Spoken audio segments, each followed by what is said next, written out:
The Soviet Union took the next step into the peaceful exploration of space on February 20, 1986, when their space station Mir lifted off. A statement by TASS, the official news agency, said the space station was launched in honor of next week's Communist Party Congress and was named Mir, the Russian word for peace.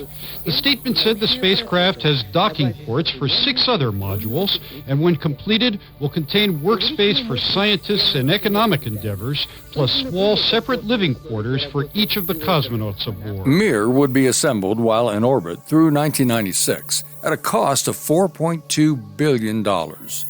This was accomplished with 6 additions in 1987, 1989, 1990, 2 in 1995, and in 1996.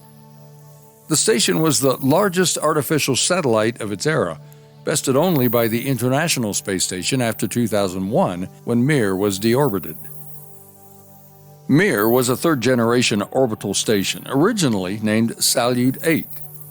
The first generation consisted of Salyut 1, the first-ever space station, as well as NASA Skylab. Each of these had just one module.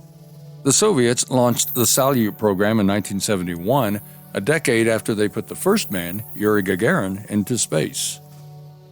Salyut 2 exploded after achieving orbit. No cosmonauts were ever aboard. Salyuts 3 and 5 were military with classified missions, tasked in part with photo surveillance.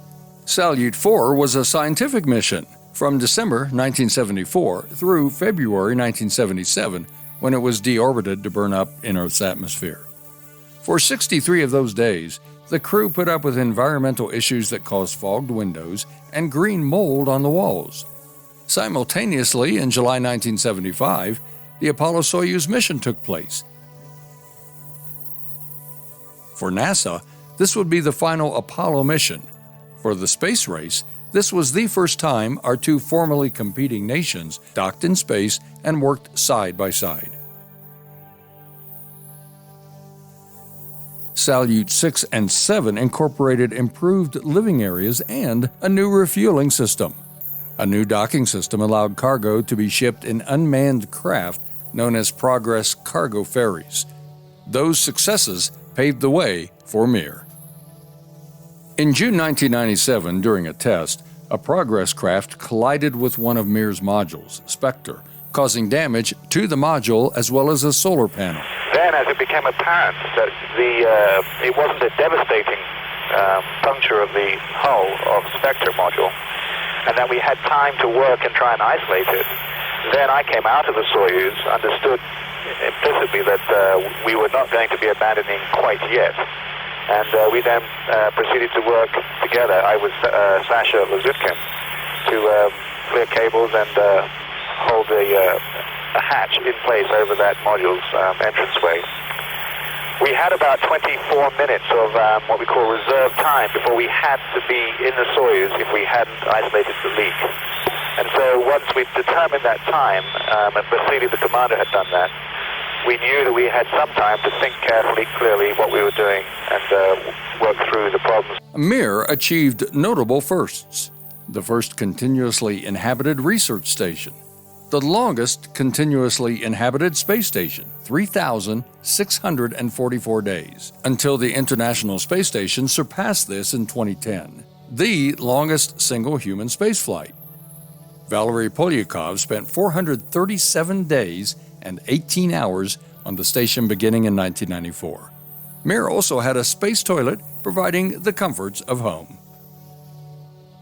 Research accomplished included microgravity and human biology, developing systems for future long-term habitation when traveling into deep space, along with experiments in other various biology disciplines, physics, and astronomy.